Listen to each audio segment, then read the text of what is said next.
Fertilizers. Fertilizers are commercially produced plant nutrients. They supply nitrogen, phosphorus, and potassium.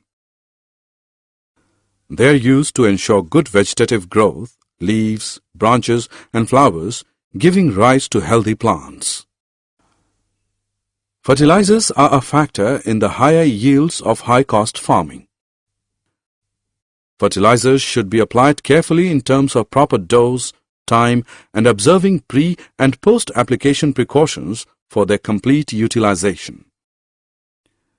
Due to excessive irrigation, fertilizers get washed away and are not fully absorbed by the plants.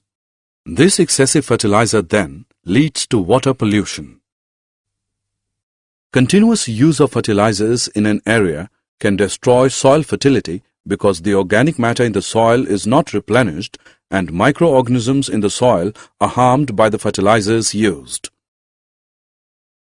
Short-term benefits of using fertilizers and long-term benefits of using manure for maintaining soil fertility have to be considered while aiming for optimum yields in crop production.